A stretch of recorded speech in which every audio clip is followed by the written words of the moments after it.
स्वः तस्य विदुरवरेण्यं भृगो देवस्य धीमहि धियो यो नः प्रचोदयात्। ॐ सहना भवतु सहनौ भुनक्तु सह वीर्यं करवावहै तेजस्विनावधीतमस्तु मा विद्विषावहै। ॐ शान्ति शान्ति शान्तिः। श्रुतिस्मृतिपुराणानाम् आलयं करुणालयं नमामि भगवत्पादशङ्करं लोकशङ्करं शङ्करं शङ्कराचार्यं केशवं बादरायणं सूत्रभाष्यकृतौ वन्दे भगवन्तौ पुनः पुनः।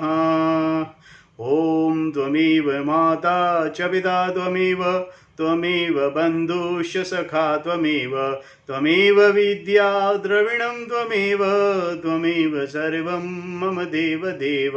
ओम गुरुदेव भगवान शिव शंकर भोलेनाथ कैलाशपति महाराज की जय, भगवान व्यास जी महाराज की जय, शंकराचार्य भगवान की जय, स्वामी चिन्मयानंद भगवान की जय, स्वामी दयानंद भगवान की जय, स्वामी प्रबुधानंद भगवान की जय, स्वामी शुद्धानंद भगवान की जय, साध्वी आनंद ज्योति जी की जय, सभी गुरु देवताओं की जय, माता पिता की जय, माता पिता की जय, सभी गुरु देवताओं की जय। श्री कृष्ण गोविंद हरे मुरारी हे नाथ नारायण वासुदेवा। श्री कृष्ण गोविंद हरे मुरारी हे नाथ नारायण वासुदेवा। श्री गणेश चतुर्थी की सभी को हार्दिक शुभकामनाएं।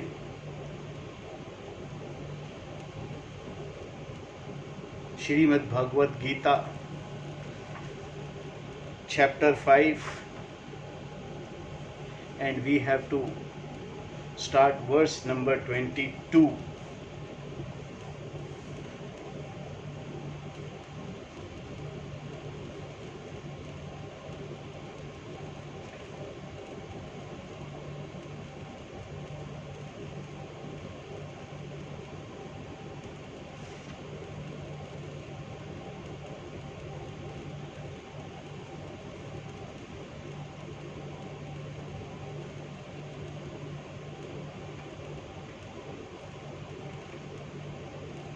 Verse number 21 we have to start.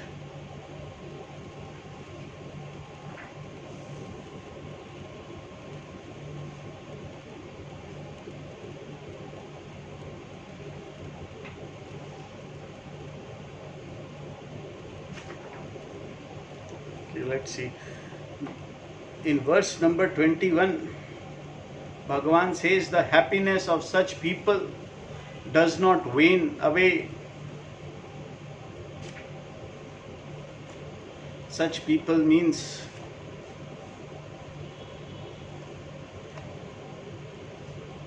बाह्यस्पर्शेषु आसक्त आत्मा वंदिते आत्मनि यत सुखम सप्रयोगयुक्त आत्मा सुखम अक्षयम अश्नुते।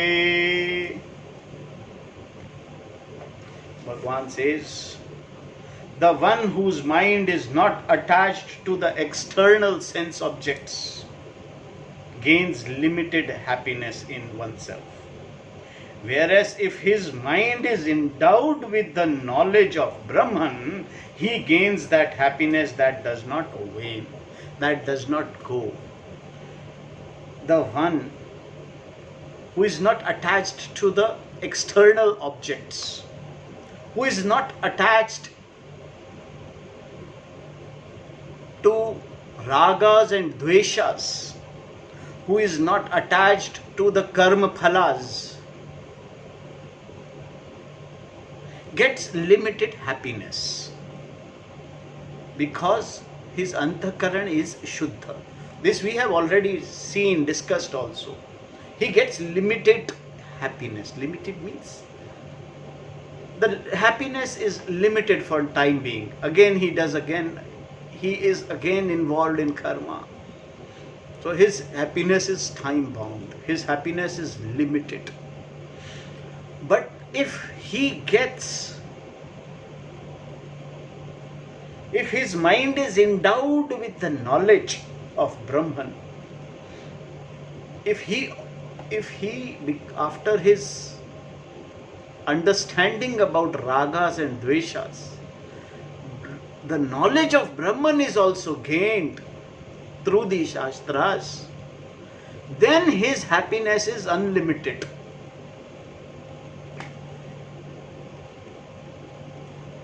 His happiness does not go in vain. This we discussed yesterday.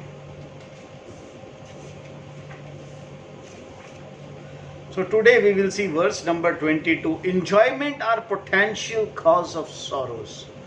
If you are looking for enjoyments, they are potential cause of sorrows, which we will see today in verse number 22. And the verse goes like this. ये हि संस्पर्शजा भोगा दुःखयोनयः एव ते आद्यन्तवन्तः कान्तये न तेषु रमते बुद्धः.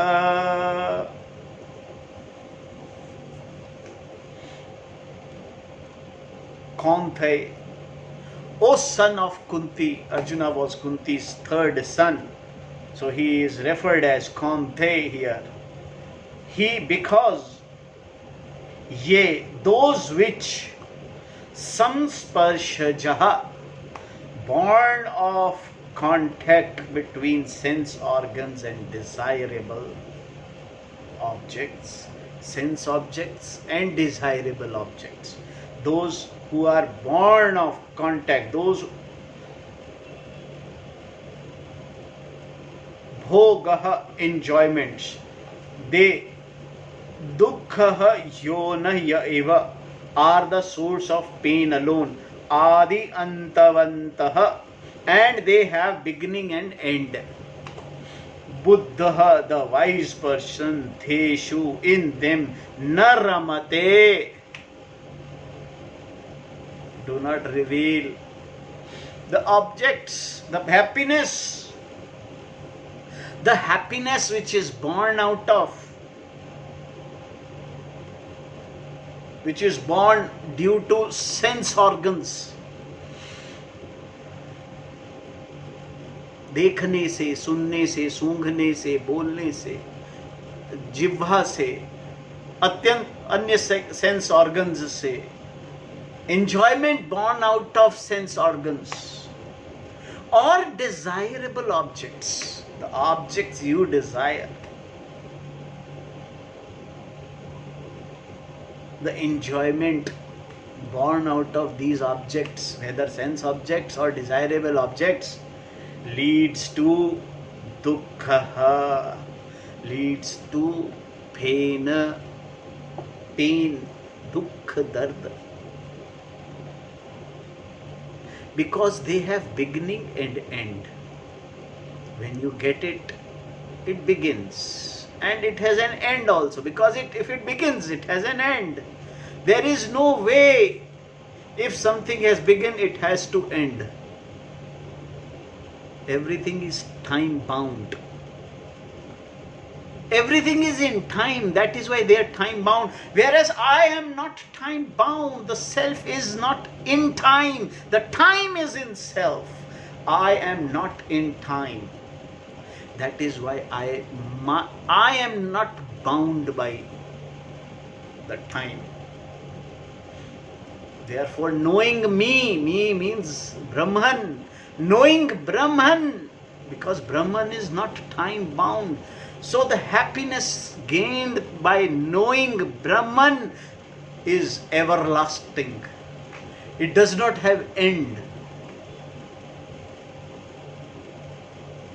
Because those enjoyments that are born of contact between sense organs and desirable objects are the source of pain alone and have beginning and end. Kante, the wise person, does not revel in them. The wise person does not get involved into these things. both bahya sparsheshu asakta atma, both the baha sparsheshu asakta atma and the brahma yoga yukta atma of the previous verse are again commented upon here. The object contacted by the sense organs are called samsparshaha. Sparsha means contact. As we have seen between indriya, sense organs, and istavishaya, istavishaya means desirable, isha, desirable objects. There is contact, and because of that contact there is sukha called bhoga. Because sense desires certain objects, therefore the objects that come into contact with the sense are, there is sukha called bhoga here, means enjoyment, a pleasant experience. These pleasant experiences are born out of sensory contact with the desirable sense object. samsparsha bhoga, मखमल मलमल का कपड़ा पहनने से बहुत आनंद मिलता है, गुलाब जामुन खाने से बहुत आनंद मिलता है, बालूशाही खाने से बहुत आनंद मिलता है.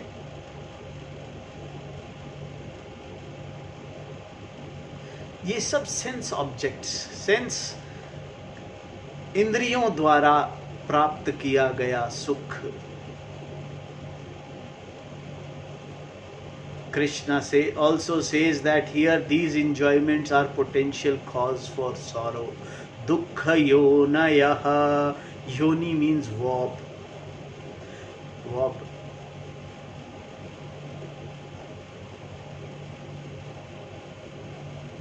Garbha. Therefore, enjoyments or pleasant experience is born of the contact between the sense organs and desirable objects. Are the verbs or potential cause for dukkha. They are source of sorrow. Why? Because even before gaining these pleasant experiences, there is dukkha. In that you have to work for them until you get them.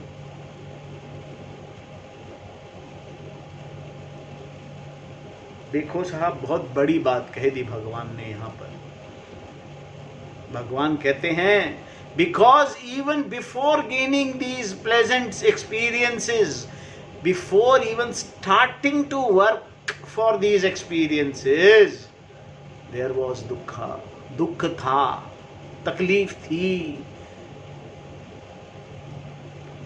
In that you have to work for them until you get them. उस दुख में ही आपने वो कर्म किए ताकि वो आपको प्राप्त हो सके.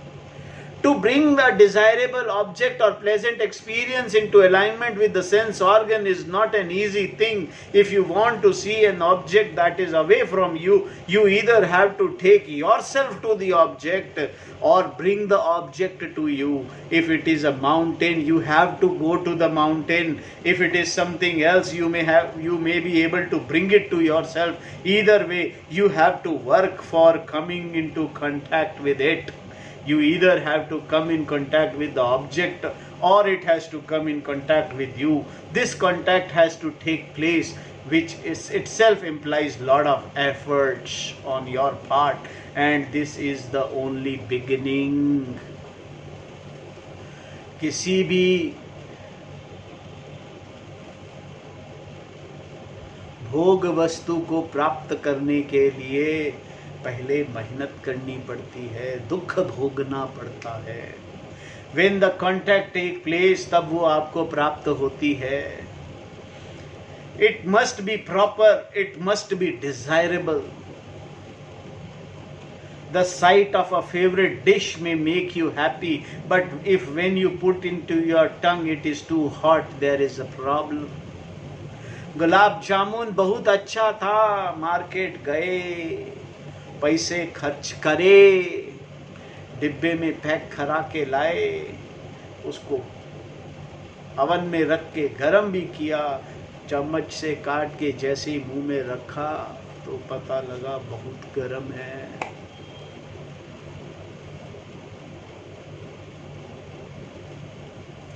there is a problem. The sight of it was one contact which was desirable, and the contact the food made with your tongue was another which was undesirable. Thus, to ensure that the contact is proper and desirable is not always easy.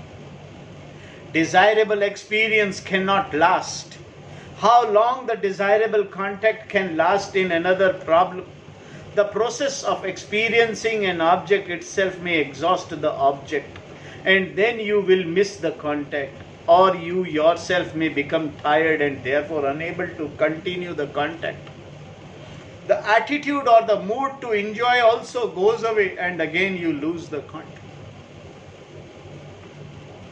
Whether due to change of mood, the sense organ becoming tired, or the object no longer being available, you always find that this kind of happiness is only temporary, it is not momentary. And when it goes, it leaves you high and dry, it leaves you unhappy. We see that before gaining enjoyment there is dukkha, and after you get them, you spend your time thinking, I am going to lose this happiness. Finally, when they are over, there is more dukkha. Again you have to work for them. Enjoyments are dukkha. Dukkha yonis, source of sorrow, because they have a beginning, adi, and an end, antaha. They are called adi antavantaha. In this verse, a desirable contact is the beginning, and end is when the desirable contact is no longer available. It means that the bhoga are anitya, not lasting. They are not eternal, non-eternal. This is to be understood very clearly. The person who understands the limited nature of the enjoyment is called Buddha in this verse. Buddha means Viveki. Viveki Buddha can be taken either as a mean of discriminative person or a wise person. In his commentary on this verse, Shankaracharya ji defines Buddha in a later sense, one who understands the real nature, the truth of oneself. Avgataha paramartha tattvaha. Buddha is Avgata paramartha tattva. The person, wise person, is called Buddha. Since a Viveki understands the limitation of ordinary happiness, he or she goes after Akshaya Sukha, the happiness that does not wane. Which is why the person was called Bahya Sparsheshu Asakta Atma, one who is not carried away by the mind's fancies for external objects. Because of the person's discrimination, he or she becomes Bahya Sparsheshu Asakta Atma. Enjoying a natural cheerfulness, this person, the karma yogi, goes about doing only what is to be done, not bound by anything. The karma yogi may enjoy certain object, but he or she is not bothered by any of them. The karma yogi, on becoming a Brahma Yoga Yukta Atma, one who is endowed with the knowledge of Atma as Brahman, gains happiness that does not wane. A karma yogi is happy because of his cheerfulness, because of his attitude towards the phala, karma phala.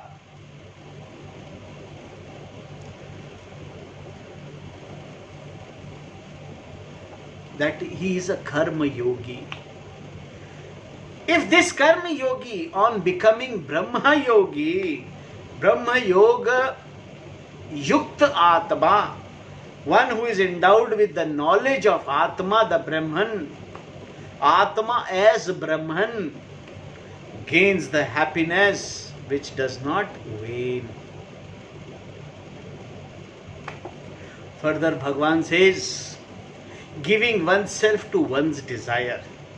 In his introduction to the next verse, Shankara points out that desire or longing for enjoyment is opposed to serious inquiry into oneself.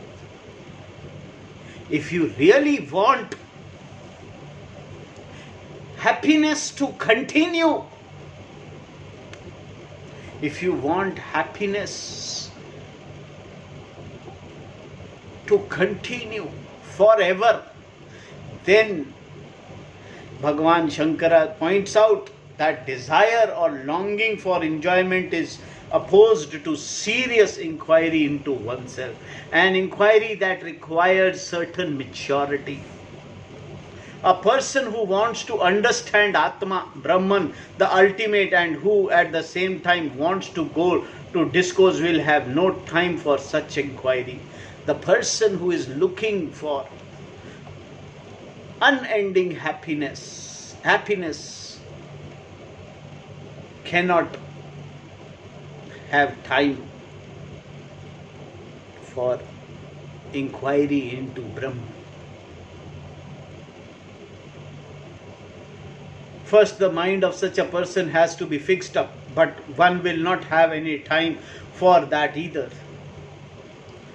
The person is acting out of likes and dislikes in his or her mind and not dealing with them directly. Only when you begin to deal with your likes and dislikes do you become a serious person and inquirer and seeker.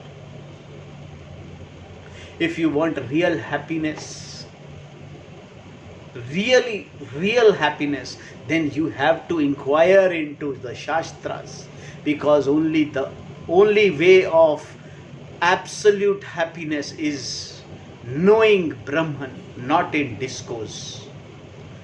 In discourse or pleasure, sensory pleasures, the person is opposing oneself from inquiry of Shastra, inquiry into Shastra about oneself. He is not interested in knowing himself. And if the person is not interested in knowing himself, then first his mind has to be rectified so that he start looking into the real happiness. You may have 100 problems, but as long as you are ready to deal with them, there is no real problem at all. The person who deals with his or her problems already has certain maturity, and the problem of such person will resolve in time. But the person who is given to the problem themselves, where is the chance for him or her to deal with them? Giving oneself to one's desire is the real problem. The one who has surrendered himself to the desires. Shankaracharya ji says, is opposed to the pursuit of liberation, moksha, kama, saryo marga pratipakshi. Moksha ka kamaha shreyo marga pratipakshi. This problem is one that is the most difficult to deal with. Shankaracharya ji continues with being controlled by kama, desire, is considered to be the most difficult problem. Controlling one's desire, controlling the kama is desire.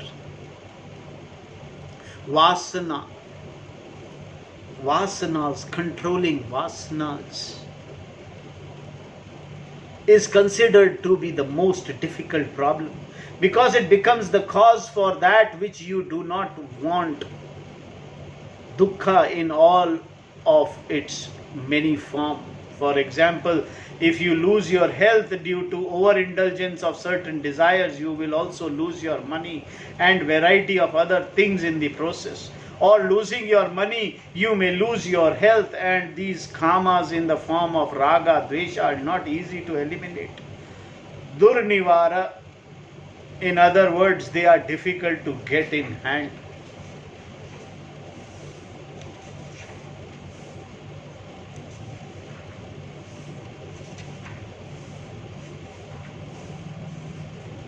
Bhagavan further says, an extra effort is required to bring about an antidote for kama.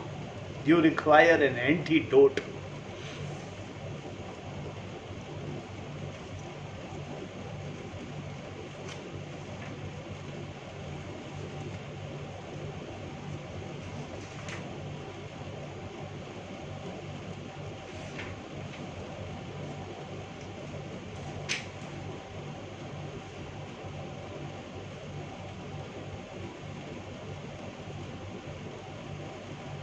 Bhagwan says, Shaknoti iha eva yaha sodum praka sharira vimokshanat kama krodha bhadvam vegam sahayukta sasukhi naraha.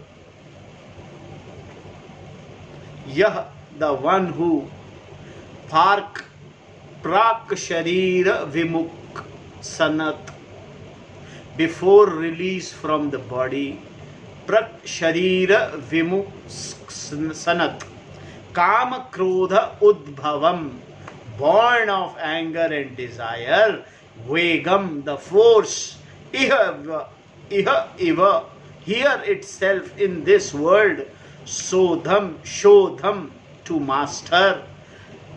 Shaknoti is able, Saha, he or she, Yuktaha is Karma Yogi, Saha, he or she, Sukhi Naraha is a happy person. The one who is able to master the force born of anger and desire here in this world before release from the body is Karma Yogi. He or she indeed is happy person. Controlling both the anger and desire. We have already seen unfulfillment of desire leads to anger. Even desire itself leads to anger. Anger leads to desire. Here Krishna is saying that you do not control kama and krodha, desire and anger. Rather you knock off the kama, krodha. Uddhavam vegam, the force born of kama and krodha. First you should know how to take care of the vega, force. Then you can take care of the desire, anger and the pain that becomes the cause for that force. Behind every pain there is an expectation, and unfulfilled expectation leads to anger. We have seen kama and krodha have certain sting. By taking care of the force born of them, you remove their sting. You have to pay attention to kama and krodha. The entire psychology of the Gita is in terms of raga and dvesha. The management of your likes and dislikes.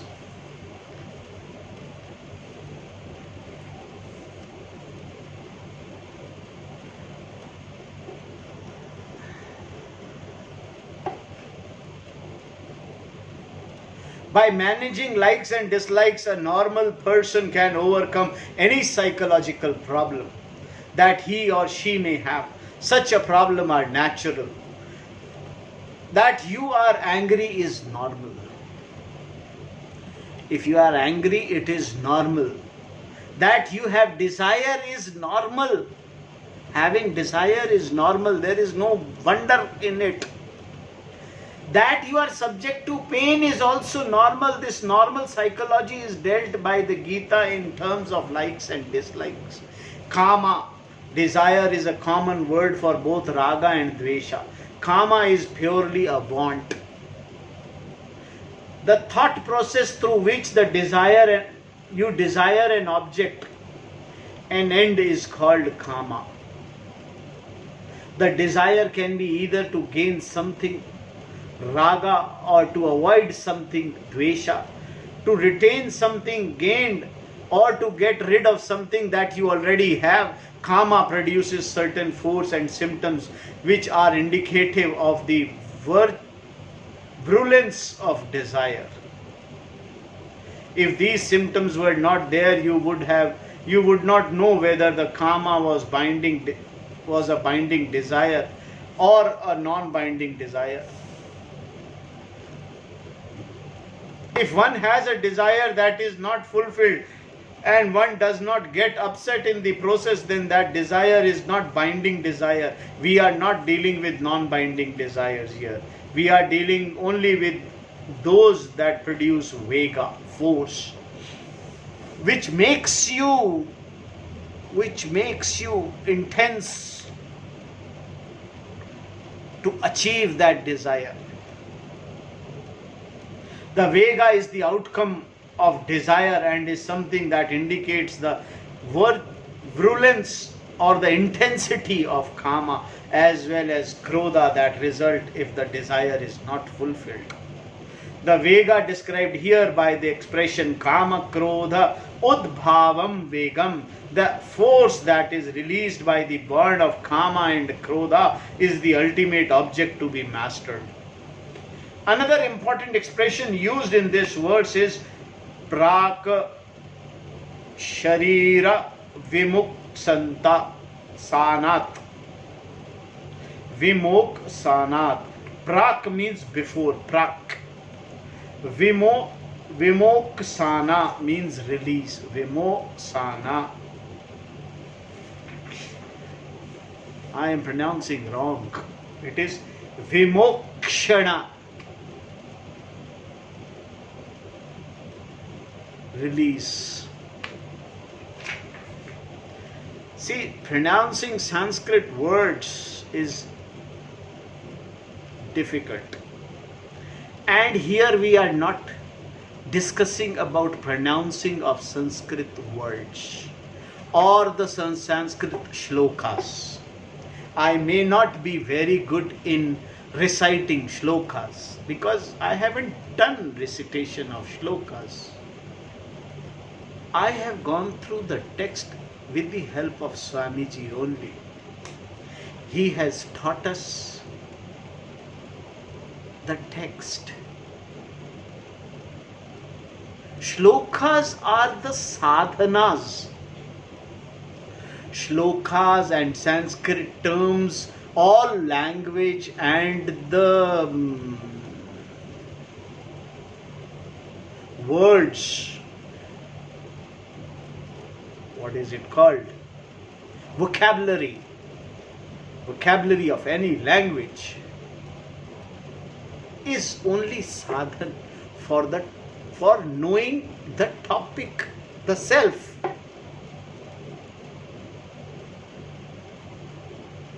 What is discussed here is self, which is to be understood. The error about self is to be understood. Other than self, there is nothing to be understood. If pronunciation is wrong, it doesn't matter.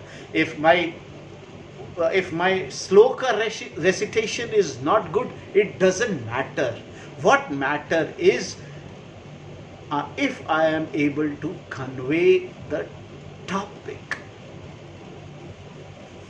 Swamiji has world's beautiful way of conveying the Gita. This is absolutely Swamiji's words I am talking about. I am not using any of my words. Completely Swamiji's commentary. Whatever he has said is being talked here. I am also trying to understand the topic only. So we should not get, if I am pronouncing any word, any wrong Sanskrit word, it doesn't matter. If I am unable to recite the shloka, it doesn't matter. What matter is I should be able to be with the topic. Therefore, the expression means before release from the physical body, before one dies away, then one is able to master sodham saknoti. Shodham, this force born of kama and krodha. Krishna mentions for two reasons. The first one being that if a person is able to accomplish this before he or she dies, then person is mature human being, Nara. And because one is mature, having mastered one's mind, the person is happy, Saha Sukha, Sukhi. It seems to me that human life is divided into two activities. One is to gather all sort of nonsense as a child, and the other is to learn how to manage them all. Somewhere along the way you are able to realize that what you had gathered as a child has nothing to do with what you are now. Only the person who realizes this and then addresses the problem that arises can be called Nara. Until then the person is still a child. So you decide whether you are a child or a Nara. Matured person. Therefore, I would say if the person is able to master the force born of desire and anger, he or she has made it as an adult human being. I would say that he is Sukhi and also a Karma Yogi, because to master a Vega of Kama and Krodha requires certain attitude. If that attitude is gained, कर्म योगी तो बन गए, अपने कर्मों को योग पूर्ण कर्म करने लगे. Maturity also implies, because to master the Vega of Kama Krodha, one requires certain attitude. Maturity also implies expressing your free will. It is highest form, in its highest form, meaning that you can voluntarily appreciate and offer prayer. Prayer and prayerful attitude are the expressions of a mature will. In fact, they are based on will alone. No one is driven to prayer. You are a driver to swear, to cry, and to do variety of things, but you can never be driven to prayers. Even if you pray in a moment of distress, they will be expressing in the highest form. Even if you pray in a moment of distress, the will is expressing in the highest form. In the act of prayer, you do not see the one to whom you pray. Ishvara is nowhere around. All you see are the contending force that you have to deal with. Therefore, if in the process of living a person is able to appreciate an Ishvara and offer a prayer to him, that person becomes a Karma Yogi. Without this, the Kama Krodha Udbhavam Vegam is not easy to master. This particular religious conversation, as it were, has to take place in the person and is what is implied here by the word Yukta, means yogi. And this Karma Yogi, this mature person who is able to master the force born of desire and anger, is happy person. Sa Sukhi Naraha. Karma Yoga and knowledge reflect an order. Karma Yoga and then knowledge. There is an order into it. There is nothing wrong in this. In the previous words, we saw that the person does not get carried away by the mind's fancies, knowing them to be the source of pain and sorrow. A person who is carried away by such fancies is one who is subject to Kama and Krodha, to one's ragas and dveshas. Such a person cannot get happiness that is a yogi can get. There is an order involved here, meaning that everyone has to become a Karma Yogi first. The knowledge will then take care of itself.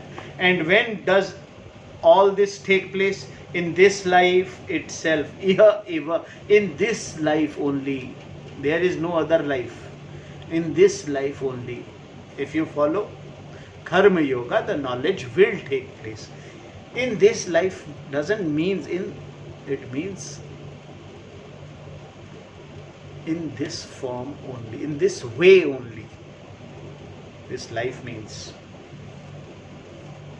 in this life, iha, iha, as we saw in the 19th verse, and also at the time until death, until one is released from the physical body, while living until death, the yogi who is yet to be a jnani must have this particular capacity, this mastery of kama and krodha. You cannot simply say, I have already mastered my kama and krodha, and then sit back and think they will not come back. They will come back.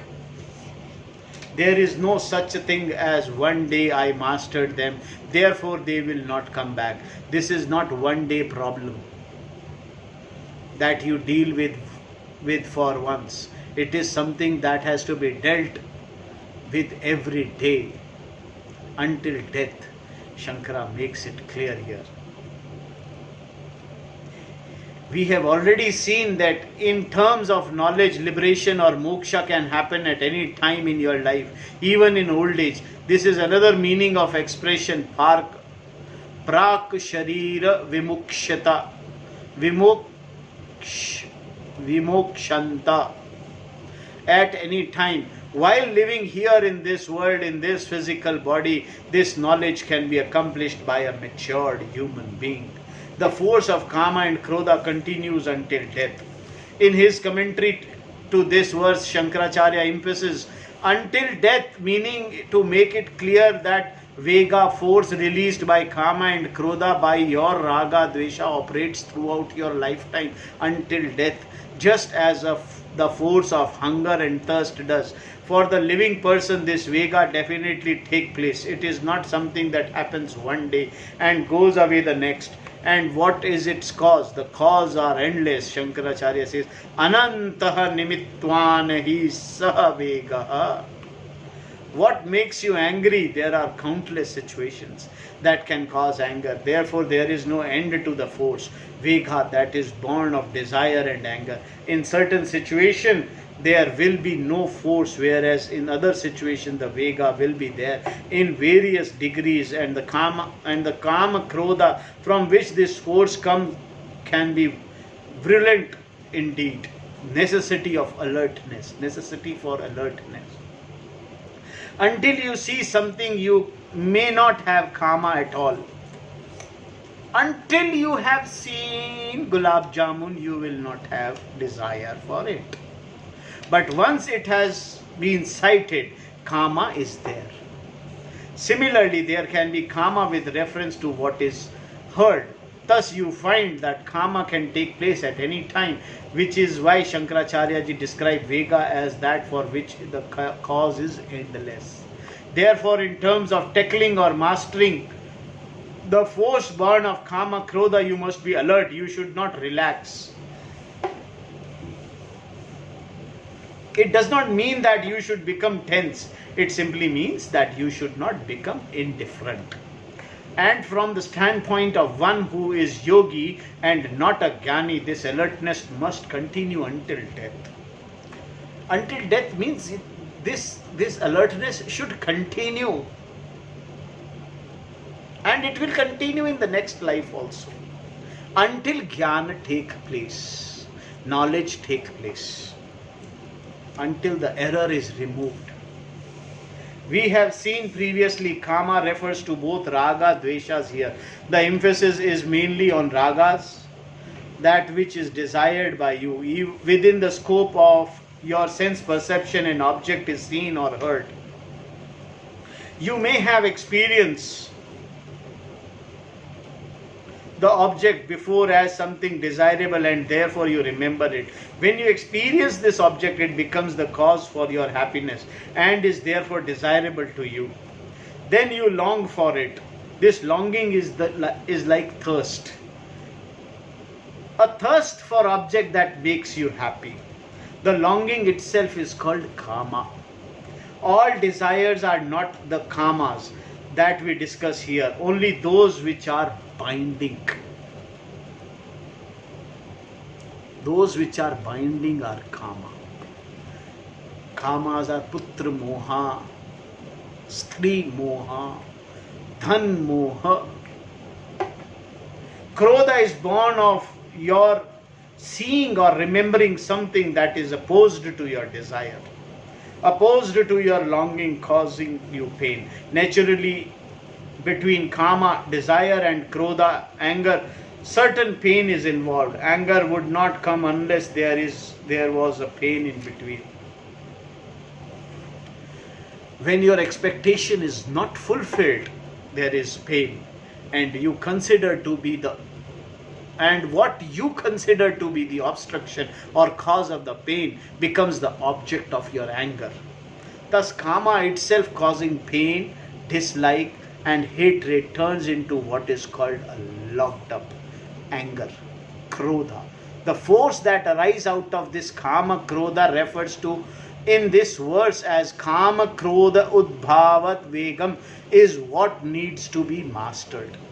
How do you know there is a force? Shankaracharya ji gives few interesting indication of its existence. When you hear or see something that you find so desirable, you long for it. What happens? Your hairs stand on end. Romanch in your eyes open wide. Prashastha netratva, and your mouth is a gap. Prashartha vadantava. Shankara says there are symptoms for the force of kama. These are the symptoms. What are the symptoms? रोमांच हो जाता है. Eyes आंखें, ओ वाह, आंखें खुल जाती हैं, मुंह खुल जाता है. This is what happens when you see something. जब आप देखते हैं कुछ desirable, जिसको आप चाहते हैं. Each culture has its own way of expressing kama, and this expression takes many forms. Naturally, you express the force of your desire according to your culture. How can you express also depends on how cultured you are. Shankara also gives few symptoms of the force of krodha. Krodha gatra parkampa, shaking of the body. Prasaveda, sweating. Rakta netra, bloodshot eye. And sandhastha ashtaputtatva, biting of the lips.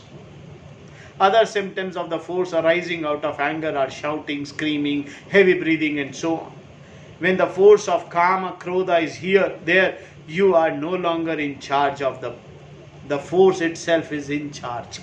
This is the force that is to be mastered. The method for which were already pointed out in the 3rd chapter. Here Krishna is talked about karma yoga. In fact, the self-mastery is mentioned all over the Gita. Self-mastery comes with a long living disciplined life. Self-mastery comes with the living of a disciplined life. Having sound value structure that includes prayer and prayerful attitude. Prasada buddhi. This is how you can master. Prasada buddhi. All of which we have seen. This attitude is based on glad acceptance of what is living is conformity with the order of dharma and appreciating this order as Ishvara. If you live in this way, you find that kama, krodha, vega loses its sting. Even if anger comes, you are not overcome by it. Only if in this way do you become one who has self-mastery, one who is a yogi. As yogi, you are in charge, and therefore you are a cheerful person, sukhi. Otherwise, you will have a yo-yo life wherein the Vega takes care of you. Under the spell of Vega, you are likely to do anything because you are no longer rational. Whatever wisdom or culture you have become useless when the Vega born out of desire and anger is in charge. Whereas one who is able to address this problem, who can withstand this force, is Nara, a matured human being. Problem must be addressed. People do not address this problem, and for the most part suffer under the force of kama krodha for their entire lifetime. They live a life of vega and then they die. They do not even have the chance to address the problem. But everything does seem to happen finally for the good is that there seems to be new awareness in the society today. For instance, alcoholism has been causing problem that people were not really aware of until fairly recently, but now it is understood that everyone who lives or has lived in a house where alcohol is used is affected. And because of this realization, a huge movement has resulted, a brand new wave that is not an ordinary one, in which it is commonly accepted that there is no way of resolving these problems without addressing them directly.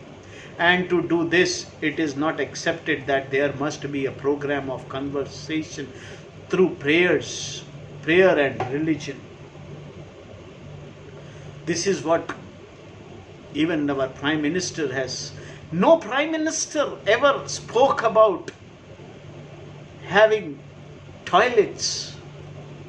No Prime Minister spoke about women cleanliness, or what it is called.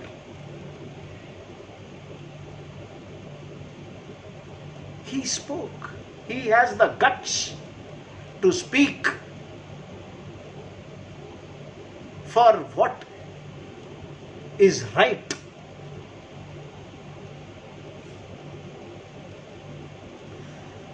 The one who has the ability to speak for the right is a dharmi purush, naraha.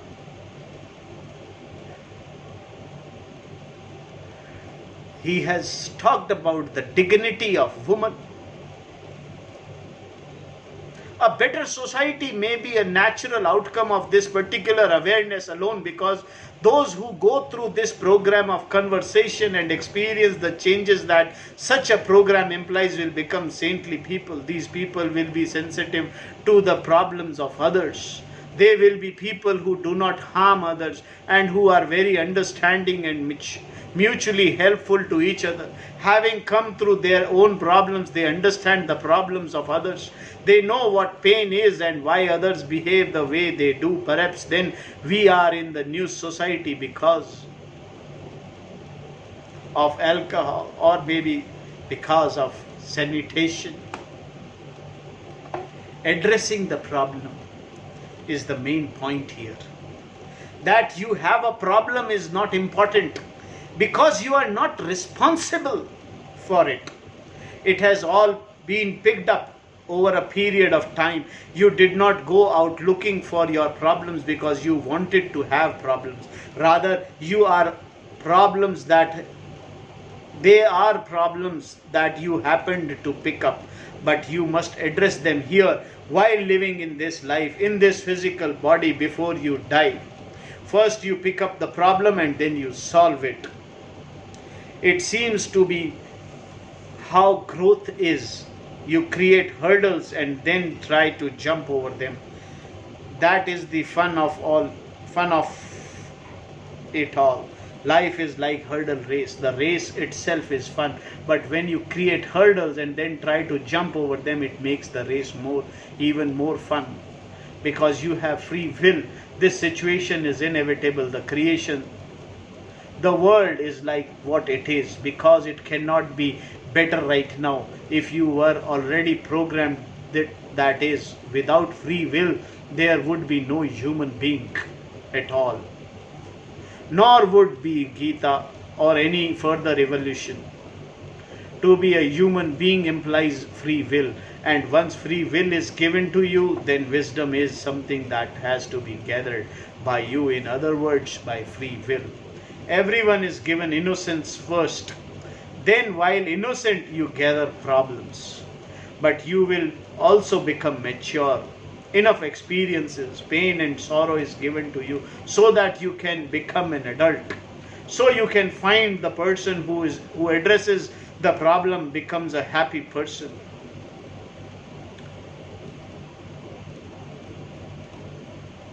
This person alone is a true human being, a karma yogi, who is ready to take the next step, meaning that person's mind is prepared for self-knowledge.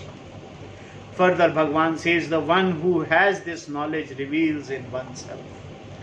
In verse number 24, this we will see tomorrow. Om Tat Sat. Om Purnamadaha Purnamidam Purnat Purnamudashyate Purnasya Purnamadaya Purnameva Vasishyate. Om Shanti Shanti Shanti. Harihi Om Tat Sat. Om Gurubhyo Namaha. Om Namo Bhagavate Vasudevaya. Shri Krishna Govindaya Namo Namaha. Om